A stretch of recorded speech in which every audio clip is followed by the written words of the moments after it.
నమస్తే, తెలుగు రాజ్యంకి స్వాగతం. నేను మీ సంధ్య. మొన్న మధ్య నవల నుంచి సినిమాలకు ఏ సినిమాలు రూపాంతరం చెందాయి అన్న ఒక ఎపిసోడ్ చేయడం జరిగింది. యాదృచ్ఛికంగానే అసలు ఇప్పుడే స్టార్ట్ అయిందా, గతంలో కూడా చేశారా అన్న ఒక అంశం వచ్చినప్పుడు కృష్ణ గారు మొదటి నవల సినిమా ఏంటి అనేది ఒక వీడియో చేస్తాం. దాంతోపాటు కృష్ణ గారి కంటే ముందు మన పెద్ద ఎన్టీఆర్ గారు చేశారు అన్న విషయం తెలిసి ఒకంత ఆశ్చర్యానికి గురయ్యాను. దాంతోపాటు అది బాలీవుడ్ నుంచి వచ్చిన కథను తీసుకుని తెలుగులో పెద్ద హిట్ కొట్టారన్న విషయం ఎంతమందికి తెలుసు. 1954లో వచ్చిన ఆ సినిమా ఏంటి? పెద్ద ఎన్టీఆర్తో పాటు ఎస్వీఆర్ గారు పోటాపోటీగా నటించి అసలు అంతగానే మెప్పించిన స్టోరీ ఏంటి తెలుసుకునే ప్రయత్నం చేద్దాం. చరిత్రకారులు, సినీ రాజకీయ విశ్లేషకులు చిలకడ శ్రీకాంత్ గారు అంతా ఉన్నారు. ఆయన మాటల్లో శ్రీకాంత్ గారు నమస్తే అండి. నమస్కారం సంధ్య గారు. తెలుసుకుంటూ పోతే అనేక విషయాలు అన్నట్టు 1954లో ఒక బాలీవుడ్ నవల ఆధారంగా తీసుకొని ఒక సినిమాని మన ఎన్టీఆర్ గారు డీగ్లామరైజ్డ్ రోల్లో చేసి మెప్పించి హిట్ కొట్టారని విన్నప్పుడు చాలా చాలా ఆశ్చర్యం అనిపించింది. ఒక్కసారి ఆ సినిమా గురించి మీ మాటల్లో. సినిమా గురించి తెలుసుకోవడానికంటే ముందు ఏంటంటే ఇది నవల తెలుగులో చదవడం జరిగింది. Okay. The prince and the pauper, Mark Twain 1881లో రాసిన నవల. ఆ తర్వాత హాలీవుడ్లో 1920లో ఒకసారి, 1937లో ఒకసారి సినిమాగా రూపాంతరం చెందింది. అంటే బాలీవుడ్ నుంచి హిట్ వచ్చిందా లేకపోతే తెలుగుదే అటెళ్ళిందా? హాలీవుడ్ నుంచే మనకు వచ్చింది. హాలీవుడ్ నుంచి వచ్చిందా? ఓకే, నేను బాలీవుడ్ అని చెప్పాను. హాలీవుడ్ నుంచి వచ్చింది. ఓకే. ఇది అంటే వాస్తవానికి ఏంటంటే మార్క్ ట్వెయిన్ రాసినటువంటి నవల ఇప్పటికీ ప్రపంచవ్యాప్తంగా కొన్ని కోట్ల కాపీలు అమ్మడం ఉంటుందని చెప్పచ్చు. నండూరు రామ్మోహన్ రావు గారు, వారు తెలుగులో రాజు పేద పేరుతో చాలా మార్క్ ట్వెయిన్ చాలా నవలలు, కాంచన ద్వీపం ఇవన్నీ కూడా, టామ్ సాయర్ ఇవన్నీ కూడా నండూరు రామ్మోహన్ రావు గారు తెలుగులో అనువదించారు. అవి ఇప్పటికీ ప్రతి సంవత్సరం పుస్తక మహోత్సవాల్లో ఇప్పటికీ అమ్ముడుపోతున్నటువంటి నవలలు. ఇందులో రాజు పేదకు వచ్చేటప్పటికి ఏంటంటే అప్పటికి ది ప్రిన్స్ అండ్ ది పాపర్ ఏదైతుందో అది బిఏ సుబ్బారావు గారిని చాలా ఆయన్ని ఆకట్టుకుంది. ఆయన అప్పటికి దర్శక నిర్మాత, ప్రొడక్షన్ మేనేజర్గా జీవితాన్ని మొదలుపెట్టి దర్శక నిర్మాతగా ఎదిగి ఎన్టీ రామారావు గారిని, అక్కినేని నాగేశ్వరరావు గారిని ఇద్దరిని మొట్టమొదట హీరోలుగా పెట్టి సినిమా తీసినటువంటి మొట్టమొదటి దర్శకుడు నిర్మాత బిఏ సుబ్బారావు గారు. ఆ సినిమా పల్లెటూరి పిల్ల సినిమా సూపర్ డూపర్ హిట్, బాగా డబ్బులు ఉన్నాయి, బాగా పేరు వచ్చింది. మళ్ళీ దీనికి మించి చెయ్యాలి మనం సినిమా అలా ఆలోచించుకున్నప్పుడు ఆయన్ని ఈ కథాంశం బాగా చేసింది, ఆకర్షించింది. ఎందుకు అంటే ఒకే సమయంలో రాజుగారికి, అదే సమయంలో ఒక దొంగ బిచ్చగాడైనటువంటి వాడికి ఒకే పోలికలు ఉన్నటువంటి ఇద్దరు పిల్లలు పుట్టడం. పోలికలు అవే, కాకపోతే అదే పోలికలతో ఒకడక్కడ పుట్టాడని, అదే పోలికలతో వీడిక్కడ పుట్టాడని వాళ్ళకి తెలియదు, ఎవరికీ తెలియదు. లోకంలో ఎక్కడో పుడితే ఆ మాటకు వస్తే మనిషిని పోలిన మనుషులు 7 ఉంటారు ప్రపంచంలో అంటారు. అట్లా పుట్టినటువంటి వాళ్ళు ఒకరి స్థానంలోకి ఒకరు వస్తే అన్నది మొట్టమొదటిసారి ఇందులోనే మనం చూస్తాం. ఈ కథలోనే, ఈ కథాంశంలోనే దీన్ని తీసుకొచ్చిన తర్వాత అప్పటి నుంచి ఇప్పటి వరకు కొన్ని వందల సినిమాలకి అదే ముడిసరుకు, అదే ఇతివృత్తాన్ని అటు తిప్పి ఇటు తిప్పి మనం తీసుకుంటూ వస్తున్నటువంటి వైనం మనకు తెలుస్తుంది. ఇది ఆయన బాగా ఆకర్షించి, ఇందులో ఏంటంటే ఆ పోలిగాడు పాత్ర ఎవరు చేయాలి? పోలిగాడు అంటే వాడు దొంగ బిచ్చగాడు అనమాట, వెరీ డీగ్లామరైజ్డ్ క్యారెక్టర్. అట్లాగే రాజా నరేంద్రదేవ్ కొడుకు సురేంద్రదేవ్ అనుకున్నప్పుడు ఎస్వి రంగారావు గారు నరేంద్రదేవ్ వేశారు. సుధీర్ కుమార్ అని ఒక పాత్ర, జేబులో బొమ్మ పాట ఉంటుంది, అది రేలంగి గారు చేశారు. అప్పట్లో లక్ష్మీరాజ్యం గారు ఒక కథానాయక, ఆవిడ హీరోయిన్. అనుకున్న తర్వాత ఏమైందంటే రామారావు గారిని ఆలోచిస్తూనే బిఏ సుబ్బారావు గారు అడిగారు. బాగా డీగ్లామరైజ్డ్ క్యారెక్టర్, కాకపోతే పేరు వస్తుంది బాగా, కెరీర్ తొలినాళ్లలో ఇలాంటి పాత్రలు చేస్తే నటుడు నిలబడిపోతాడనే పేరు వస్తుందంటే అసలు బిఏ సుబ్బారావు గారు తనకు అవకాశం ఇచ్చినటువంటి, అసలు బిఏ సుబ్బారావు గారు ఎన్టీ రామారావు గారిని రమ్మని ఉత్తరం రాసింది బిఏ సుబ్బారావు గారు. ఓకే. రమ్మని తెలుసుకుని రామారావు గారు నడుచుకుంటూ వస్తుంటే బిఏ సుబ్బారావు గారు, ఎల్వి ప్రసాద్ గారు తొలినాళ్లలో కూర్చుని బిఏ సుబ్బారావు గారు ఒకటే మాట అంటారు. రామారావు గారు దూరం నుంచి నడుచుకుంటూ వస్తుంటే నా హీరో నడిచి వస్తున్నాడు చూడు అన్నాడంటే ఎల్వి ప్రసాద్ గారితో బిఏ సుబ్బారావు. అదేంటయ్యా, ఇప్పుడే ట్రైన్ దిగి వచ్చాడు, ఇంకా స్క్రీన్ టెస్ట్ చేయలేదు, మేకప్ టెస్ట్ చేయలేదు, నా హీరో నడిచి వస్తున్నాడు అంటే ఆ నడక చెప్పేస్తుంది అన్నాడంటే బిఏ సుబ్బారావు గారు. బిఏ సుబ్బారావు గారు జడ్జిమెంట్ అది. కాకపోతే ఏంటంటే పల్లెటూరి పిల్ల కంటే ముందు కెమెరా ఎక్స్పీరియన్స్ ఉంటుందని పల్లెటూరి పిల్ల చేయడానికి కొంత సమయం ఉంది. మన దేశంలో ఇన్స్పెక్టర్ వేషం వేసాడు రామారావు గారు. ఎల్వి ప్రసాద్ గారు కెమెరా అలవాటు అవుతుందయ్యా, నా సినిమాలో ఇన్స్పెక్టర్ వేషం ఉంది కదా, అది వేయిస్తానని మన దేశంలో రామారావు గారి చేత ఇన్స్పెక్టర్ వేషం వేయించడం. ఆ తర్వాత పల్లెటూరి పిల్ల, రామారావు గారు హీరోగా నటించిన మొట్టమొదటి సినిమా పల్లెటూరి పిల్ల. ఆ విషయం గుర్తుపెట్టుకోవాలి. నటుడిగా ఆయన నటించిన సినిమా మన దేశం అయి ఉండొచ్చు, కానీ హీరోగా నటించిన మొట్టమొదటి సినిమా పల్లెటూరి పిల్ల. ఈ సినిమాకి రాజు పేదకి బిఎస్ సుబ్బారావు గారు రామారావు గారిని అడిగే సమయానికి రామారావు గారు పాతాళ భైరవి, మల్లీశ్వరి, పెళ్లి చేసి చూడు వరుసగా సూపర్ డూపర్ హిట్స్ అన్నమాట. అసలు ఏ సినిమా చూసినా అద్భుతం. ప్రతి సినిమాలో రామారావు గారు అందం గురించి మాట్లాడుకుంటున్నారు, రామారావు గారు అభినయం గురించి మాట్లాడుకుంటున్నారు, రామారావు గారు వాచకం గురించి మాట్లాడుకుంటున్నారు. రూపసి కదా. అలాంటి సమయంలో ఒక డీగ్లామరైజ్డ్ క్యారెక్టరు పోలిగాడు పాత్ర చెయ్యాలి అంటే మొత్తం గెటప్ అంతా వేసి ఆ మసిపూసి మొత్తం అంతా పాత్ర అంతా గోని సంచులండి. రామారావు గారు కాస్ట్యూము ఒకసారి సినిమా మీరు చూడండి ఒకసారి, మంచి ప్రింట్ ఉంది యూట్యూబ్లో. గోనె సంచితో కుట్టించారు రామారావు గారికి. ఆయన సినిమా మొత్తం గోనె సంచి మీదే ఉంటాడు రామారావు గారు. ఆయన కాస్ట్యూమ్ పై నుంచి ఇక్కడ దాకా, అంటే మనం ఇప్పుడు అనకూడదు కానీ రామారావు గారి అభిమానులు మనల్ని వదిలిపెట్టరు. మనకి మామగారి సినిమాలో బాబుమోహన్ గారు పైనుంచి కింద దాకా ఉంటుంది మనకి ఒకటే. అలాంటిది రామారావు గారు గోని సంచి అనమాట. పైనుంచి కింద వరకు ఒకటే గోని సంచి వేసుకుని ఆ డిగ్లామరైజ్డ్ పోలిగాడు అనమాట. భాష కూడా, ఆయన సంభాషణలు కూడా చాలా గెటప్ చేసి తీసుకొచ్చిన తర్వాత విజయ చక్రపాణి గారు ఉన్నారట. ఆయన చూశారంట, ఏంటి సుబ్బారావు రొమాంటిక్ హీరోని తీసుకొచ్చి మసిపూసావు అన్నాడంట. అంటే చేద్దామండి ఆర్టిస్ట్ అన్న తర్వాత అన్నీ చేయాలి కదంటే, కాదయ్యా రామారావు మొహం చంద్రబింబంలాగా ఉంటుంది, మల్లీశ్వర్లో ఎంత బాగా అందంగా ఉంటారా ఆయన, దీంట్లో తీసుకొచ్చేసి నేను మసిపూసేసి. ఈ సినిమాకి ఏంటంటేనండి పెరిశెట్టి శ్రీరామ్మూర్తి గారి సంభాషణలు అండి. ఆయన తెలుగు చేయటం దీన్ని ఆత్రేయ గారు, కొసరాజు గారు వీళ్ళు పాటలు రాశారు. రాస్తే దాంట్లో జేబులో బొమ్మ చాలా పెద్ద హిట్. అట్లాగే కొసరాజు రాఘవయ్య చౌదరి గారు రాసినటువంటి పాట, అది చాలా అభ్యుదయ భావాలు ఉన్నటువంటి పాట, సామాజిక అసమతుల్యతలను ప్రతిబింబించేటటువంటి పాట. ఒక్కసారి ఆ పాట జేబులో బొమ్మ పాట ఒకసారి అది విన్న తర్వాత ఎవరికైనా జేబులో బొమ్మ అదనమాట. అది వినగానే అర్థమైపోతుంది. రేలంగి గారు సుధీర్ కుమార్ పాత్ర. ఇందులో ఏంటంటేనండి ఈ సినిమా మొత్తం ఒక ఎత్తండి. సినిమాని మొత్తం తూకంలో వేస్తే మీరు రామారావు గారు, మాస్టర్ సుధాకర్ రెండు పాత్రలు చేసిన అబ్బాయి, నారిగాడును తర్వాత మన సురేంద్ర రెండు ఆ పాత్ర వేసిన అతను మాస్టర్ సుధాకర్. దీక్ష అనే సినిమాలో అతను బాలనటుడిగా చేస్తే అతను చాలా పేరు వచ్చింది. అతన్నే ఖరారు చేసి తీసుకొచ్చారు. ఈ సినిమాకు సంబంధించి సినిమా మొత్తం త్రాసులో వేస్తే కాసేపు మాత్రమే ఉండి కాసేపు మాత్రమే నటించి కొన్ని సన్నివేశాల్లోనే కనిపించి చంపబడేటటువంటి రాజా విక్రమ్దేవ్ పాత్రలో ఎస్వి రంగారావు గారు నటన నభూతో నా భవిష్యత్ అనమాట. నటులు కాదగిన వారు ఈ సినిమాలో ఎన్టీ రామారావు గారితో పాటు ఎస్వి రంగారావు గారి పాత్రను కూడా అధ్యయనం చేయాలి. ఎందుకంటే హౌ ఇస్ ఇట్ పాసిబుల్, ఆయన వాకింగ్ స్టైల్ ఉంటుందండి. ఆ సమయానికి ఏంటి, ఆ పాత్ర ఏదో కీడు జరుగుతోందని తెలుసు, ఏదో హాని జరుగుతుందని తెలుసు, ఎవరో తలపెడతారని తెలుసు, శత్రువులు వెలుపల లేరు, శత్రువులు లోపలే ఉన్నారని తెలుసు. ఈ సమయంలో వారసుడు వచ్చాడు, నేనేమైనా అయితే వీడేమైపోతాడు అనేటటువంటి ఇన్ని భావాల్ని ఆయన మాట్లాడకుండా ఆయన బాడీ లాంగ్వేజ్లో చూపిస్తాడే. ఎస్వి రంగారావు గారు నడుచుకుంటూ వెళతాడు అనమాట. నడుచుకుంటూ వెళ్ళేటటువంటి ఒక మాట మాట్లాడేసి ఒక డైలాగ్ చెప్పి నడుచుకుంటూ భారంగా నడుచుకుంటూ వెళ్తాడు. వెళ్ళేటటువంటి ఆ పాత్రలో ఇది కదా యాక్టింగ్ అంటే.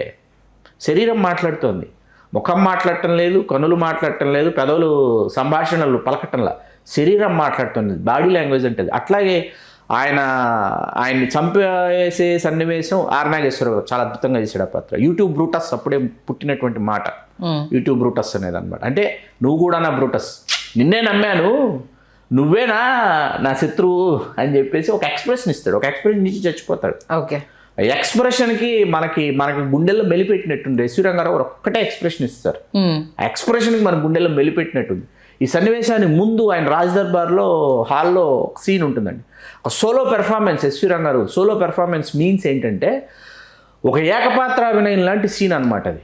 ఆయనే మాట్లాడతాడు కూర్చుని, ఆయనే తన భావావేశాన్ని వ్యక్తపరుస్తాడు. అవి చూడాలి. ఈ సినిమాలో ఏంటంటే రామారావు గారు రంగారావు గారు ఎదురుపడరు. రంగారావు గారి పాత్ర చనిపోయిన తర్వాత వీళ్ళిద్దరూ ఎవరైతే ఉన్నారో నారిగాడును సురేంద్రదేవ్ వీళ్ళిద్దరూ మారుతారు సినిమాలో, మారుతారు. అక్కడి నుంచి ఇక్కడికి, ఇక్కడి నుంచి భిక్షగాడి ఇంట్లోకి ఏమో రాజు కొడుకు వెళ్తాడు, రాజు ఇంట్లోకి ఏమో భిక్షగాడి కొడుకు వెళ్తాడు. వచ్చిన తర్వాత ఏంటంటే ఆ తర్వాత మళ్ళీ రామారావు గారి సన్నివేశాలు ఉంటాయండి.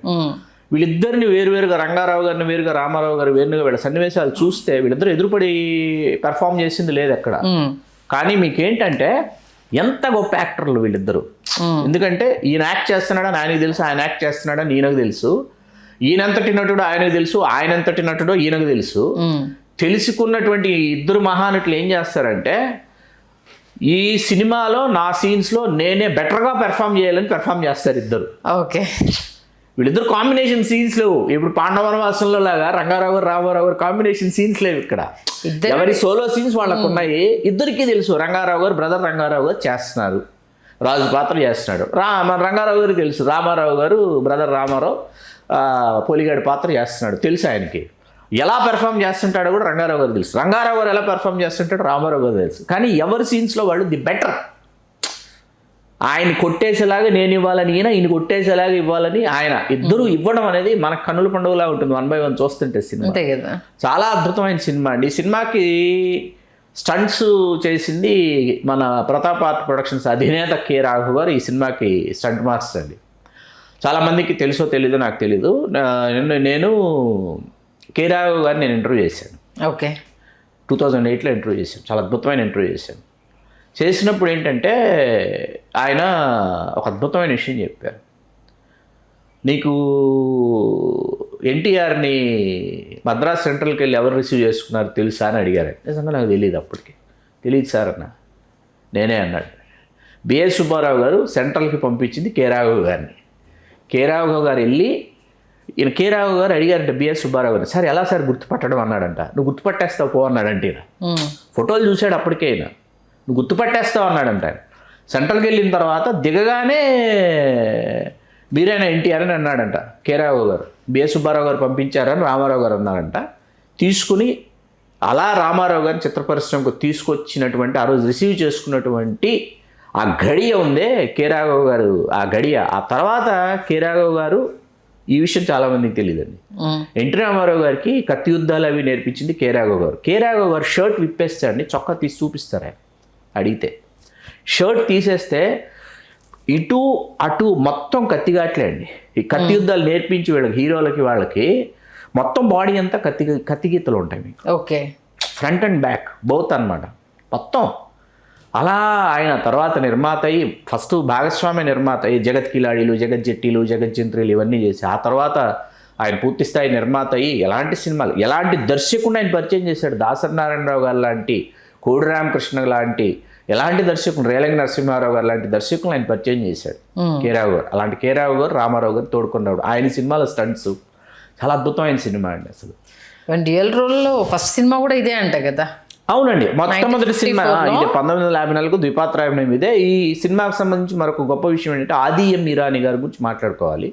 ఆయన తొలి భారతీయ టాకీ ఆలం ఆరా సినిమాకి ఆయన సినిమాటోగ్రాఫరు. ఆయన తర్వాత పాత బాలనాగమ్మ ఇవన్నీ చేశారు ఆయన. ఈ సినిమాకి సినిమాటోగ్రాఫర్ ఆదిఎం ఇరానీ గారు. ఆయన ఏంటంటే వీళ్ళిద్దరూ మాట్లాడుకుని, పోలిగాడును నారిగాడును సురేంద్రదేవ్ మాట్లాడుకుని వాళ్ళిద్దరూ తిరిగి వెళతారనమాట. ఇద్దరు కలిసి నడుచుకుంటూ వెళ్ళి షాట్ ఒకటి ఉంటుంది, చాలా కష్టం తీయడం అనమాట. ఆయన తీశాడు ఆయన ఆదిఎం ఇరానీ. ఆ రోజుల్లో మిచెల్ అనే ఒక కెమెరా ఉండేది. ఆ మిచెల్ కెమెరాలోని ఈ డ్యూయల్ రోల్ చేయాలంటే చాలా కాలం పాటు, చాలా సంవత్సరాల పాటు మిచెల్ కెమెరాని యూజ్ చేసేవారు. దాంతో చాలా అద్భుతంగా తీశారనమాట. కుదిరింది ఈ సినిమాకి. ఏంటంటే అందరూ సాంకేతిక నిపుణులు కుదిరారు.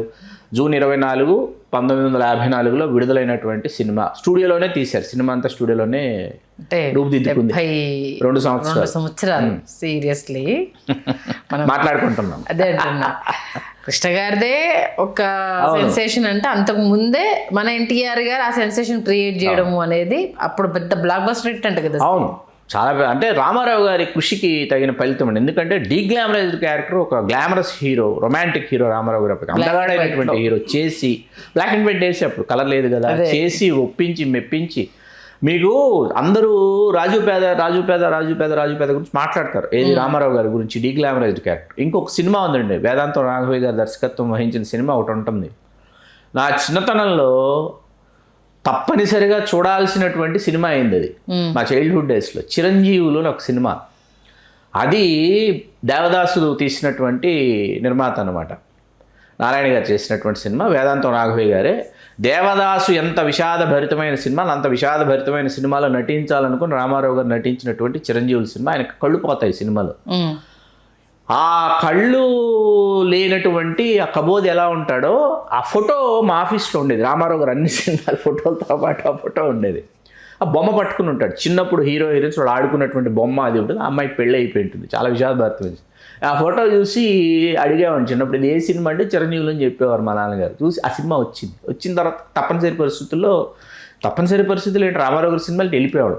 ఎంత ఏడుపు అంటే సినిమా ప్రతి సీను విషాదమే అనమాట. సీన్ తర్వాత సీన్ విషాదభరితమైన సీనే వస్తుంది మీకు. ఎక్కడ ఎంటర్టైన్మెంట్ అనేది కాగడా పెట్టి వెతికినా కనిపించదు. ఓకే. దీనిలో రామారావు గారు ఆ కళ్ళు పోయిన తర్వాత రామారావు గారి పెర్ఫార్మెన్స్ ఉంటుందండి చిరంజీవుల్లో. అసలు ఆ పోలిగాడు ఈ చిరంజీవుల్లో ఎన్టీఆర్ ఎలాంటి పాత్రలు చేశాడు ఆయన, ఎటువంటి మహానటుడు. అట్లా రాజు పేదలో ఆ పాత్రకు తగినటువంటి గౌరవం, గుర్తింపండి. మళ్ళీ దాన్ని ఇంకొకరు మళ్ళా చేయడానికి సాహసించలా. అప్పటి నుంచి ఇప్పటిదాకా రాజు పేద మళ్ళీ తెలుగులో తర్వాత జనరేషన్స్లో ఎవరైనా రీమేక్ చేయొచ్చు కదా, అంత కంటెంట్ ఉంది అందులో. ఓకే. చిన్నపిల్లలకు కావాల్సినంత, చిన్నపిల్లలకు నచ్చినటువంటి. వాస్తవానికి ఏంటంటే ఇందులో ఉన్న గొప్ప సూత్రం ఏంటంటే అండి, ఇందులో మార్క్ ట్వైన్ చెప్పదలుచుకున్న సోల్ కథలో మన సోల్ గురించి ప్రతిసారి మాట్లాడుతుంది. సోల్ ఏంటంటే మనకి పేదవాళ్ళ ఇంట్లో పుట్టినటువంటి వాడికి ఏంటంటే గొప్పవాడి ఇంటికి వెళితే, గొప్పవాడి ఇళ్ళల్లో నేను పుట్టుంటే నా జీవితం ఇంకోలా ఉండేది కదా అని వీడు భావిస్తూ ఉంటాడు. Human cycle.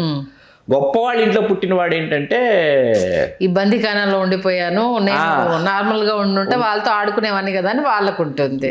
ఇది ప్రతి ఒక్కరికి ఉండే మనస్తత్వాన్ని రెండు పాత్రలను తీసుకొచ్చి ఇద్దరికి ఒకే పోలికలు ఉంటాయి. ఇద్దరిని మార్చిన తర్వాత ఏమవుతుందంటే వాడి పాత జీవితం బెటర్ లైఫ్ అనిపిస్తుంది. వాడు అక్కడ పొందంది ఏదో ఇక్కడ పొందుతాడు కానీ నేను అక్కడే ఉండి చేయాల్సిన ఇది అనేది ఒకటి ఉంటుంది. దీన్ని సభాపతిని ఒక డైరెక్టర్ ఉన్నాడు తమిళ్లో మనకి. ఆయన ఇందులో ఉన్న కాన్ఫ్లిక్ట్ ఏదైతే ఉందో, ఇందులో ఉన్న సోల్ ఏదైతే ఉందో దాన్ని మాత్రమే తీసుకుని ఆయన ఒక అద్భుతమైన సినిమా చేశాడు. VIP సినిమా పేరు, చాలా పెద్ద హిట్ తమిళ్లో. ఇక్కడ రెండు పాత్రల్ని ఇద్దరు ఆర్టిస్టులను చేశాడు ఆయన. ఒకరు ప్రభుదేవ, ఇంకొకరు అబ్బాస్. వీళ్ళిద్దరూ ఏమవుతారంటే, వీడేమనుకుంటుంటాడు, వీడు చాలా పెద్ద బిజినెస్ ఎంపైర్కి కింగ్ అనమాట అబ్బాస్. వీడు చాలా నార్మల్ దీంట్లో వీడుంటాడు. అవును. పరిస్థితుల ప్రభావం వల్ల ఏమవుతుందంటే వాడు కాదంటే ఇద్దరు ప్లేసెస్ మారుతారు. వీళ్ళు కూడా ప్లేసెస్ మారిన తర్వాత ఏమవుతుందంటే వీడు దీన్ని ఎలా ఈ మునిగిపోయి పడవలాంటి సంస్థ దీన్ని వీడు పైకి తీసుకెళ్తాడు. వాడిక్కడికి వచ్చి వీడు చేయలేని పనులని వాడిక్కడ చేస్తాడు అనమాట. ఇది ఇన్ని రకాలుగా రూపాంతరం చెందుతూ వచ్చింది అనమాట. ఇప్పుడు గౌతమ్ నందా కూడా అదే కదా. అది మరి దాన్ని ఏం చేశారంటే అది టోటల్ ఏంటంటే విలన్ అయిపోయాడు కదా ఒకడు. దాంట్లో ఏంటంటే అంటే అక్కడికి వెళ్ళిన తర్వాత ఇది ప్లేస్ నాదంటే కాన్సెప్ట్ అయితే రాజుపేదకి సంబంధించి సేమ్ కాన్సెప్ట్. కాకపోతే ఏంటంటే విలన్ చేశారు. మీకు ఇక్కడ ఏంటి, రాజుపేదలో ఇద్దరు తమ కథల్ని సుఖాంతం చేసుకుంటారు. చాలా ఇద్దరు మారిన తర్వాత కమల్ హాసన్ గారితో కొన్ని సినిమాలు వచ్చాయి, మన ANR గారితో డ్యూయల్ రోల్ లో కొన్ని సినిమాలు వచ్చాయి. ఇద్దరు మిత్రులు, రాముడు భీముడు ఎన్టీఆర్, ఇద్దరు మిత్రులు నాగేశ్వరరావు ఒకే సమయంలో చేశారు ఇద్దరు. ఓకే. మొత్తానికి 1954లోనే నవల 2 సినిమా అనేది స్టార్ట్ అయ్యింది అనేది నిజంగా ఊరికే సరదాగా స్టార్ట్ చేసిన ఈ కాన్సెప్ట్ మొదటి ఎక్కడి నుంచి స్టార్ట్ అయింది, కృష్ణ గారు, ANR గారు, NTR గారు ఎన్ని చేశారన్నది ఎక్కడికో వెళ్ళిపోయింది. మంచి విషయాన్ని అంటే హాలీవుడ్ నుంచి వచ్చిన దాన్ని ఇక్కడ తీసి హిట్ కొట్టి ఒక డ్యూయల్ రోల్ని తెర మీద తీసుకురావడం కావచ్చు, ఫస్ట్ నవల సినిమా అది చేయడం అనేది కావచ్చు. ఆ సినిమాలో NTR గారు, SV రంగారెడ్డి గారు క్యారెక్టర్స్ కావచ్చు, ఒక్కటి చెప్పుకుంటూ పోతే చాలా ఉన్నాయి. మంచి విశేషాలు తెలియజేశారు. ధన్యవాదాలు శ్రీకాంత్. ధన్యవాదాలు సంధ్య గారు. హలో, తెలుగు రాజ్యం ఛానల్ చూస్తున్నారా? సామాజిక రాజకీయ జీవన చిత్రణే తెలుగు రాజ్యం. అతిశయోక్తులు, అసత్యాలు ఉండవు. రాజకీయ కోణం కాదు, ప్రజా కోణమే కొలబద్ద. తెలుగు రాజ్యం వీక్షణ మీ ఉత్తమ అభిరుచికి నిదర్శనం.